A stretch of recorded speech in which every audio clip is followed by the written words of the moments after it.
o tempo que você diz que não tem, e a mentira que preenche. Imagine um gerente de projetos incumbido de revisar o escopo final de uma iniciativa estratégica, carregando o peso de um prazo generoso, porém permeado pela sombra de expectativas rigorosas. Ele sabe que essa entrega é decisiva, um alinhamento imperativo que pode reverberar em custos financeiros e reputacionais para toda a organização. Na manhã do primeiro dia, ele abre o documento com a confiança do especialista que domina seu ofício. Mas, à medida que avança, sua mente se enreda numa trama de dúvidas. Será que essa diretriz está suficientemente precisa? A equipe técnica assimilou cada nuance do escopo e se algum detalhe crucial escapar da minha atenção. Cada questionamento gera um efeito cascata de inseguranças internas que transformam a tarefa inicialmente linear em um labirinto psicológico. No segundo dia, ele mergulha em revisões obsessivas, reformulando parágrafos, buscando validações redundantes, agendando reuniões para debater minúcias que pouco acrescentam. A justificativa, a busca pela perfeição. No entanto, essa ânsia revela uma verdade incômoda e profunda. O tempo disponível, mais do que um recurso, é um agente sutil de autossabotagem. As neurociências hoje evidenciam que decisões carregadas por emoções saturadas, especialmente o medo do erro, distorcem nossa percepção das prioridades reais. Ao mesmo tempo, a psicologia social, através dos experimentos de Solomon Asch, expõe a força invisível das normas coletivas que glorificam a exaustividade, confundindo exaustão com competência. Enquanto o relógio avança e o prazo se aproxima, a liderança exige atualizações, a equipe espera por diretrizes e o gerente, perdido em suas próprias armadilhas cognitivas e ambientais, não percebe que o sistema, prazos elásticos, cultura do fazer incessante, valorização do esforço em horas, trabalha contra sua clareza e eficácia. O resultado? Uma entrega tecnicamente sólida, sim, mas a um custo alto. Exaustão mental, atrasos encadeados e a amarga sensação de que o trabalho se tornou um fim em si mesmo, e não um meio para um propósito maior. E se a questão central não fosse a perfeição do escopo, mas o significado que damos ao tempo que lhe dedicamos? Se o gerente ousasse desafiar o sistema, redefinindo o prazo como um convite para ação consciente e deliberada, e não como um espaço para hesitação, você já se viu esticando uma tarefa além do necessário? Ou adiando algo com a desculpa confortadora de que ainda há tempo? Pois é, há quase um século, Cyril Northout Parkinson já nomeava esse fenômeno coletivo com uma precisão quase cirúrgica. O trabalho se expande até preencher o tempo disponível para sua realização. Mas e se esse problema transcender a mera produtividade? E se estivermos diante de uma manifestação profunda, psicológica, social e organizacional, que revela nossas inseguranças, padrões emocionais e as estruturas invisíveis que nos governam? Hoje, convido você a abandonar o pensamento linear, a despir-se das certezas superficiais e a mergulhar comigo numa reflexão inquietante e libertadora. Porque, em um mundo que clama por eficiência, continuamos a inflar o tempo de nossas entregas e a preencher nossos dias com urgências ilusoriamente fabricadas? Essa não é uma crítica rasa à procrastinação ou à gestão do tempo. É um convite para compreendermos que o tempo, em sua dimensão subjetiva, é um território onde se escondem nossos medos, inseguranças e a complexa dança entre nossa autoimagem e as normas sociais que aceitamos sem questionar. Na interseção entre neurociência, psicologia comportamental, filosofia e cultura organizacional, encontra-se a raiz desse fenômeno. O tempo, aqui, não é neutro. Ele se converteu no esconderijo sofisticado das nossas evasões mais profundas e um convite velado à autossabotagem. Você está pronto para enxergar o tempo que habita e assumir a responsabilidade de como vive? Vamos falar sobre isso, a dança psicológica do tempo e da ação. No âmago da lei de Parkinson reside um paradoxo cognitivo fascinante. O tempo, que deveria funcionar como um aliado estratégico na execução de nossas tarefas, muitas vezes se torna um adversário sutil e invisível. Essa aparente contradição convida a uma análise cuidadosa sob o olhar da neurociência e da psicologia comportamental. Daniel Kahneman, em suas pesquisas paradigmáticas sobre os sistemas de pensamento humano, revela metaforicamente que nossa mente opera por meio de dois sistemas distintos, porém interligados. O sistema 1, rápido, intuitivo e automático, age com base em padrões, atalhos e experiências passadas, funcionando quase como um piloto automático. Já o sistema 2 é analítico, deliberado e exige esforço cognitivo consciente para avaliação e tomada de decisão. Quando dispomos de um prazo amplo, o sistema 1 tende a se acomodar à abundância temporal, induzindo procrastinação e dispersão. O sistema 2, por sua vez, que deveria impor disciplina e foco, frequentemente falha em estabelecer limites rigorosos. O resultado: tarefas que poderiam ser concluídas em poucas horas dilatam-se artificialmente para preencher dias, semanas ou até meses, num ajuste inconsciente entre esforço e disponibilidade temporal. Essa dinâmica, embora aparentemente simples, é embutida em complexas camadas psicológicas. O cérebro, movido por mecanismos de recompensa imediata e aversão ao desconforto, encontra no prolongamento da tarefa um refúgio para evitar o estresse da decisão final ou do julgamento externo. Em minha experiência como coach executivo, essa armadilha cognitiva é mais que comum, e aqui quero dar um exemplo evidente em um caso emblemático. Um diretor de marketing, responsável pelo planejamento e lançamento de uma campanha, reservava semanas para ajustes que, na prática, poderiam ser realizados em poucos dias. A ausência de pressão externa e a flexibilidade do cronograma permitiam que ele mergulhasse em revisões exaustivas e minuciosas, justificadas pela busca legítima pela excelência, mas que resultavam em desgaste e atraso. Essa tendência está ligada a um fenômeno conhecido na psicologia comportamental como viés de ancoragem, a tendência a se fixar em informações ou prazos iniciais, mesmo que eles sejam arbitrários ou excessivos, condicionando decisões e comportamento futuros. Quando um prazo longo é ancorado, a mente adapta seu ritmo e esforço para preencher esse espaço, criando uma falsa sensação de segurança e controle. Inspirados pelas metodologias ágeis, que enfatizam e têm como base os ciclos curtos, feedback contínuo e entregas incrementais, introduzimos prazos mais curtos e checkpoints claros para esse diretor. O impacto foi transformador. Não apenas houve uma redução significativa no tempo total da campanha, mas também um aumento visível na confiança e clareza das decisões tomadas, gerando um fluxo de trabalho mais leve e focado. Este exemplo não apenas ilustra a aplicação prática da lei de Parkinson, mas revela uma verdade mais ampla. A eficiência não é um fator linear de tempo disponível, mas uma construção dinâmica das nossas escolhas cognitivas e emocionais. O tempo, portanto, deixa de ser um dado externo e inerte para se tornar uma variável moldada pela consciência, pelo autocontrole e pela arquitetura interna das nossas decisões. Quando o tempo se torna cúmplice da ansiedade. Como já disse, vivemos uma era em que o culto à produtividade se transformou em uma espécie de virtude moral quase inquestionável. Agendas lotadas, reuniões consecutivas e multitarefas são celebradas como indicadores inequívocos de relevância e competência. Contudo, volto a questionar se será que, nessa corrida contra o relógio, não estamos, na verdade, apenas organizando nosso vazio? E se esse preenchimento incessante do tempo for, na essência, uma fuga estruturada da escuta interna, do silêncio existencial que tão arduamente evitamos? A neurociência nos revela que o cérebro humano tem uma aversão visceral ao vazio. O sistema dopaminérgico, responsável pela sensação de prazer, é ativado por estímulos constantes. Mesmo que esses estímulos não contribuam para resultados significativos ou para um sentido profundo. Essa busca por recompensas imediatas e rápidas pode transformar nosso tempo em uma prisão, onde prolongamos tarefas ou enchermos agendas como uma forma de anestesiar o desconforto do silêncio e da introspecção. Pesquisas contemporâneas em psicologia comportamental confirmam essa dinâmica. A hiperatividade e a sensação constante de estar ocupado funcionam como mecanismos de regulação emocional que, em sua maioria, apenas mascaram a ansiedade subjacente. Assim, em vez de nos confrontarmos com o que realmente importa, nossos medos, incertezas e fragilidades, optamos por uma produtividade superficial, que dilui nossa presença e dispersa nossa energia vital.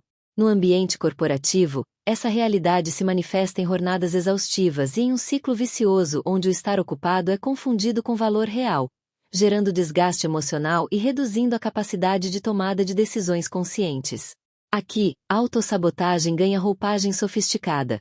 Estender o tempo necessário para concluir uma tarefa não é apenas procrastinação, mas uma forma inconsciente de evitar o confronto com o próprio potencial e com a pressão interna pelo sucesso absoluto. Desconstruir essa armadilha exige mais do que técnicas de gestão do tempo. requer um convite para a presença plena, uma prática que desafia as estruturas neurobiológicas e psicológicas habituais, trazendo à tona a coragem de estar com o desconforto e a incerteza. Somente assim podemos transformar o tempo de mera ocupação em tempo vivido, onde a ação consciente substitui o movimento compulsivo. O tempo como disfarce da insegurança psicológica. A dilatação irracional de tarefas raramente é fruto do acaso. Por trás dessa expansão quase invisível do tempo, muitas vezes habita o medo. Medo de não ser suficiente, de não corresponder às expectativas, de falhar diante de si mesmo ou dos outros. Procrastinar, nesse contexto, é preservar a ilusão de competência. É manter viva a fantasia de que, enquanto a tarefa estiver em andamento, ela ainda tem potencial de ser perfeita. Finalizá-la implicaria confrontar a realidade, e o real, por vezes, é menos ideal do que o imaginado. Quando o homem não encontra sentido, ele se distrai com o prazer. Esta frase provinda da logoterapia nos leva a questionar se essa distração vier disfarçada de produtividade e se o preenchimento excessivo do tempo for, na verdade, um pedido silencioso de socorro. Ampliar prazos e complicar o que é simples pode ser a forma mais elegante e invisível de escapar do confronto com a própria verdade. No campo do desenvolvimento cognitivo-comportamental, DCC, compreendemos que muitos dos nossos comportamentos são tentativas inconscientes de regulação emocional. O adiamento constante, o retrabalho desnecessário, o perfeccionismo paralisante, todos são sintomas de um conflito interno mais profundo. A dificuldade em sustentar a própria presença e confiar na suficiência do que se é e do que se entrega. A neurociência, em especial os estudos de Joseph Ledoux sobre os circuitos do medo, aponta que nossas decisões são frequentemente sequestradas por sistemas emocionais primitivos que operam abaixo do limiar da consciência. O cérebro, em seu desejo de autoproteção, posterga decisões e evita encerramentos. Afinal, finalizar algo é submeter-se ao julgamento, seja externo, seja interno. E quando a autocrítica é implacável, qualquer entrega se torna emocionalmente arriscada. Nos ambientes corporativos, essa insegurança se disfarça com facilidade. A cultura da alta performance, que valoriza entregas impecáveis e a superação constante, acaba criando contextos onde errar é visto como falha moral e não como parte do processo de crescimento. Nesse cenário, adiar se torna uma armadura. Não entreguei ainda, porque estou aprimorando. Mas a verdade, muitas vezes, é que estamos fugindo de nós mesmos. Certa vez, em uma mentoria com um executivo sênior, ouvi a seguinte frase: "Eu nunca finalizo minha apresentação até a última hora, porque sempre acho que falta algo. E, no fundo, tenho medo de parecer banal." Esse relato, mais do que uma queixa de produtividade, era uma confissão de identidade. Ao ajudá-la a mapear suas crenças centrais e desenvolver estratégias de autorregulação emocional, foi possível transformar o tempo, antes um território de ansiedade, em um campo de confiança e intencionalidade. A superação desse padrão não se dá com listas de tarefas ou aplicativos de gestão. Ela exige um mergulho profundo na relação que temos com o eu, com o julgamento, sobretudo, com o senso de valor pessoal. Quando o tempo deixa de ser refúgio da insegurança e passa a ser ferramenta da consciência, a produtividade ganha um novo nome: presença. O peso invisível das normas, como a cultura coletiva expande tarefas e encobre ineficiências. Presença é o ponto de partida. Mas, ainda que possamos cultivar uma relação mais lúcida com o tempo em nível individual, há forças externas, silenciosas, persistentes, que continuam operando em segundo plano. Normas culturais, hábitos de grupo, pressões institucionais, tudo isso nos forma antes mesmo que percebamos. E é nesse ponto que o problema se desloca. Não é mais apenas você que adia. É o sistema que ensina a adiar. A consequência inevitável é o surgimento de uma autossabotagem temporal que transcende a psicodinâmica individual. Ela é amplificada por um sistema coletivo de expectativas silenciosas. A lei de Parkinson, sob a ótica da psicologia social, revela uma face ainda mais complexa. O tempo é moldado não apenas pela mente individual, mas pelas normas invisíveis que organizam a convivência nos espaços corporativos. Os experimentos de Solomon Asch, célebres por demonstrarem como o desejo de conformidade pode levar indivíduos a negar até mesmo suas percepções mais óbvias, lançam luz sobre o fenômeno comum nas empresas: a perpetuação de ineficiências como sinal de pertencimento. Não se trata apenas de fazer mais do que o necessário. Trata-se de seguir um padrão coletivo que transforma o excesso em virtude. Quantas vezes você participou de uma reunião marcada para 1 hora que, por isso mesmo, durou exatamente esse tempo, mesmo que 40 minutos fossem suficientes? Ou quantos relatórios já foram retrabalhados, não por necessidade técnica, mas porque ainda havia prazo disponível? Essas distorções são sintomas do que Pierre Bourdieu chamou de hábitos organizacional, um conjunto de práticas naturalizadas que são reproduzidas sem reflexão crítica, como se fossem inevitáveis. E, antes se pergunte, é verdade, Pierre Bourdieu nunca usou o termo hábitos organizacional literalmente em seus escritos. O conceito original de hábitos em Bourdieu refere-se a um sistema de disposições socialmente incorporadas, formas de perceber, sentir e agir, construídas historicamente nas relações entre indivíduo e estrutura social. Trata-se de um campo mais amplo que abarca práticas sociais internalizadas e não se restringe ao ambiente organizacional como entendido no mundo corporativo. Nesse sentido, vale aqui eu relembrar um caso no qual, durante uma consultoria em uma empresa de tecnologia, observei um exemplo cristalino dessa lógica. A equipe responsável pelas atualizações de software costumava levar até 3 meses para liberar novas versões. Curiosamente, não havia gargalos técnicos ou falta de recursos. O que havia era um cronograma tradicionalmente elástico e, com ele, uma cultura enraizada na crença de que entregar rápido compromete a qualidade. Essa máxima, repetida como mantra, era na verdade um disfarce para uma rotina de validações excessivas, reuniões redundantes e ciclos de decisão que evitavam o risco, mas também a inovação. Ao propor a introdução de ciclos curtos de feedback e a substituição do foco em horas trabalhadas por indicadores reais de entrega e aprendizado, algo profundo começou a mudar. O tempo, antes moldado por convenções não ditas, passou a ser encarado como recurso estratégico.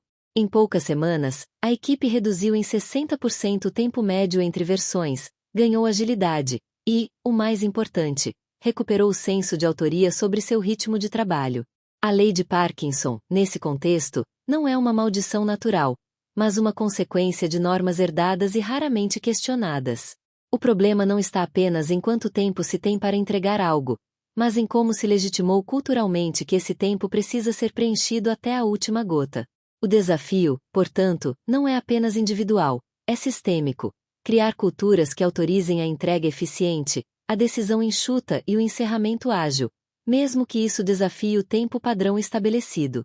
A autonomia como armadilha.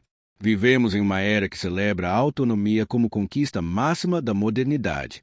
A liberdade de gerir o próprio tempo, trabalhar remotamente, escolher horários, determinar prioridades, é frequentemente vendida como símbolo de sucesso e maturidade profissional. Mas o que acontece quando essa liberdade encontra um indivíduo ainda não preparado para exercê-la com consciência? Como advertia Spinoza, a liberdade não é fazer o que se quer, mas compreender o que se faz. E aqui reside o ponto-chave. Sem direção interna, liberdade vira desorientação. O tempo, em vez de ferramenta, torna-se abismo. Quando o propósito não está claro, o tempo livre, tão idealizado, escâncara o vazio e se transforma em terreno fértil para a autossabotagem. No DCC, Desenvolvimento Cognitivo Comportamental, compreendemos que a ausência de autodireção não é apenas uma falha estratégica, é uma disfunção psicoemocional. Quanto mais tempo disponível temos, menos produzimos, não por preguiça, mas porque um vazio de significado desestrutura nosso centro de gravidade interna.